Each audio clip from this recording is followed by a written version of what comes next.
Great. Yes, sir. So good afternoon to everyone. Yeah. So today we'll be discussing about pelvic fracture. Mm. So we'll be looking at pelvic fracture in detail. Yeah. So this once again, this topic also might give you an outline how to prepare for your class. So let's get into pelvic fracture. So you understood pelvis, yeah? Pelvis is a pelvis. If you take pelvis, yeah, or your hip, yeah, pelvic region, yeah, it composed of two hip bone. So if you take your hip bone, yeah, they are composed of three bones form your hip bone, yeah. That is iliac bone that we can see over here, yeah. So we have our iliac bone, yeah. Then we have our pubic bone, and we have our ischial bone. Yes, so that we have our ischial bone. So these are three bones that forms your pelvis. Yeah. So when we talk about how these bones are united, yeah. So these bones are united with united. Yeah, the union of these bones are classified into three groups. Yeah. When we talk about these three bones unite in the place called acetabulum and form synostosis. Then the pelvis is formed by what? Connection of these bones. How they are connected? Two pubic bones are connected with the help of what? Connected with the help of pubic symphysis. So connection of two bones with the help of a cartilage, we call it as synchondrosis. It is a permanent type of synchondrosis forever in your life. These two pubic bones will be body of these two pubic bones will be connected with the help of the cartilage called as pubic symphysis. While we talk about in the acetabulum where these three bones are meeting, yeah. So where these three bones meet, there it is a temporary type of synchondrosis when we are a child. As we grow, yeah, it transforms and becomes already like a synostosis. Next, between the connection between the sacrum and the iliac bone is connected with the help of very strong ligament anteriorly and posteriorly. This ligament is called as anterior and posterior sacroiliac ligament, yeah, and form a joint called as where two bones connected with the help of ligament we call as syndesmosis. So this is a very strong ligament; it can't be easily broken. Next, in the pelvic region, yeah, we have hip joint where we have acetabulum articulating with the head of the radius. Yeah, head of the radius is going to articulate in this region. Yeah. So when you talk about articulation of head of the radius in the acetabulum, yeah. So maybe we can head of the femur. Yeah. So here it forms approximately. Here we'll have the capsule of the joint that will be running over here. Yeah, something like this, a small figure, yeah, so imaginary figure, yeah. Acetabulum and head of the femur, so it is like a ball and a socket joint. In between this joint there is what? Interarticulating space. This interarticulating space is filled with what? Synovial fluid. There is capsule of the joint which has inner membrane called a synovial membrane that secretes the fluid, synovial fluid, yeah, that there is just filling the fluid. And once again, when you talk about this joint is a multi-axial joint. It can move in all plane. Yeah, you can flex, extend, you can do abduction, adduction, you can do internal rotation, external rotation. Yeah, so you have all range of movement. So this is called as diarthrosis. So we have almost all variants of joints that is available in the pelvic region. So pelvic region, it is a flat bone, it is a spongy type of bone. There is no cortical bone over here. Yeah, so it's like if you take iliac bone, it is a very flat bone. Yeah, so sacrum, it is a fusion of what your sacral vertebra. They all fused very strongly. It is very hard to break the sacrum, and it is hard to break the sacroiliac syndesmosis also. When we talk about pelvis.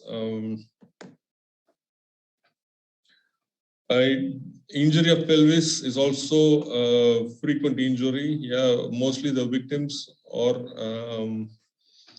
most of the victims are because of a road traffic accident or high energy trauma patients. So here we can see frequency of damage, yeah, though it occupies 25%. Yeah. So patient with pelvic damage, pelvic fracture, not only have pelvic fracture, they might have other injuries. When patient has pelvic fracture, they might have a problem that is called as a rupture of pelvic ring. We'll discuss today. And patient will also, every third person, 1 in 3 patients will develop shock. What is the biggest problem like you and me as a future doctor will come across? Maybe you in the future are going to be a doctor who might do first medical aid before you send this patient to a specialist. Yeah. So what we might come across in this patient, there will be a very big bleeding. And it is very hard to stop this bleeding. Stopping of the bleeding is a very biggest problem in patient with pelvic fracture. Next, we should think about what, because we don't know the source of the bleeding, so we can't stop the bleeding. And next thing is what happened, how to stabilize the pelvis. This is also a biggest problem. So this is the problem that runs in a physician, yeah, orthopedician who is going to handle this patient. So we discussed about anatomy of this bone. Next comes what are the structures that is inside your pelvic cavity. So pelvic cavity, inside a pelvic cavity, we have internal organs, that we have urinary bladder. In female, we have female reproductive organs, and the distal part of your larger intestine. Yeah, there is sigmoid rectum already present over here. Yeah, so. And we can see over here in the pelvis, yeah, so we have the major artery giving branches, yeah, right and left iliac arteries, yeah, and the veins, yeah, they give branches. They have very big anastomosis in this region. Yeah, so there is very good blood supply present in the pelvic region. Plus, what happened? You have very good nerve innervation, yeah, from the lumbar plexus, nerves comes out, yeah, so very good innervation. So when we take injury of pelvis, yeah, bleeding is a very big problem. Plus, accompanying is the reason behind the bleeding can be damage to any of this internal organ or damage to these vessels. Accompanying it, it can be injury to nerves also. So very hard to diagnose this thing. So these are all the problems that comes in front of the doctor who is handling this patient. So after we discussed about introduction, we get into this topic. Yeah. So as a standard, like how we went through the last topic here, also we have to study about mechanism of injury, how how the pelvic region can be damaged. So here the damage can be divided into two variants. It can be a direct or indirect. So here in this picture, we have some variants of direct injury. That means a patient can have a blow to the side. Yeah. So when patient have a blow to the side, what can happen? If the blow is going to be more proximal, he can have fracture of the iliac crest, wing of the iliac bone. Yeah, ala iliacus can be damaged. If it is going to be more lower in the projection of hip region, maybe there is fracture of acetabulum. Maybe it can lead to central dislocation of head of the femur. So this can be a variant also. Or vice versa. What can happen is patient can have blow from the front. So you can see in the second picture over here, blow from the front is happening. So when there is a blow from the front, patient can damage the ramus of the pubic bone, superior and inferior pubic ramus. So when there is injury to the ramus, you might have a picture like this. It is called a butterfly fracture. So when both sides, superior and inferior pubic ramus, are damaged, you might get an X-ray like a butterfly. Yeah? So it is an unstable form of pelvic fracture that will come across very soon. Next thing is what happened, blow from the back. When you have blow from the back, maybe it can damage what happened, the posterior component of your pelvis, yes, so can damage sacrum, yes, or pelvis, or iliac bone or sacroiliac joint can be damaged. So these are all what three variants of a direct mechanism of trauma. We also have indirect mechanism of trauma where patient can have anterior posterior compression of pelvis. So when pelvis compress anterior posterior, fracture can happen on the lateral side of the pelvis, or when patient can have lateral compression of pelvis where pelvic can fracture anterior posteriorly. So this variant we can't exclude also. So when we talk about fractures of pelvis can be of two mechanisms. It can be direct and it can be indirect. Next part. So after we finish the mechanism of trauma, it is very important to know the mechanism of trauma. So when you know the mechanism of trauma, you can directly run in your head, yeah, what probable injury could have happened. Yeah, you can assess what complications we can expect, and we can think about what prophylaxis to do to prevent the progression of these complications. Next part is we should classify the fractures of pelvis. So when we want to classify the fractures of pelvis, it is divided into two groups: stable fractures and unstable fractures.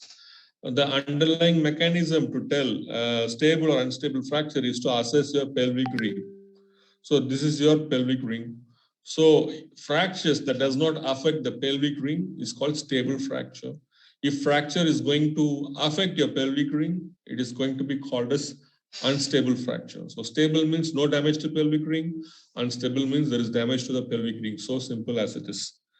So before we go further, so let's try to see where is your anatomy knowledge. Yeah? Let's try to grow one by one in this picture. How do you call this part of your pelvis, doctor? How do you call this part of your pelvis? How do you call this part of your hip bone? Iliac spine. No, doctor, this one. Please, I draw the blue line very well. Crest. Very good. This is called as what? Iliac crest. How do you call this point? How do you call this? Wing of the iliac bone. In the wing of the iliac bone, we have what? Fossa. Yes or no? Fossa. Next, how do you call this point? Very important point that you study in a lot of subjects. How do you call this point? Tubercle.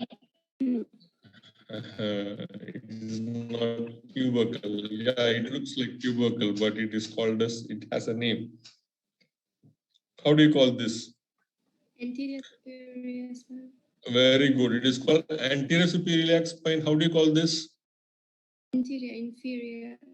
So we have anterior superior iliac spine, we have anterior inferior iliac spine. Yeah, so anterior superior iliac spine is a very anterior superior, anterior inferior. In the same way, we have posterior superior somewhere here and posterior inferior somewhere here. Yeah, these are very important projections of the bone, especially anterior superior, anterior inferior. Yeah, it is used for different measurements. Please try to remember their names. Don't forget. Yeah, very good. So how do you call this? This is called as what? Sorry, my diagram. How do you call this? Acetabulum. Very good, acetabulum. Yeah. So when you think about acetabulum, please think in your head. This is the place the three bones are being fused. Okay, very good. So how do you call this place? How do you call this? And how do you call this?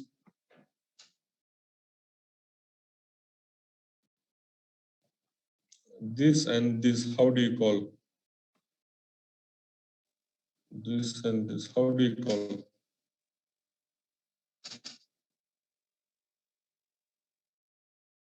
Hello. Nobody explained. Huh? Can you repeat? It's correct. Repeat. Can you repeat what you said before?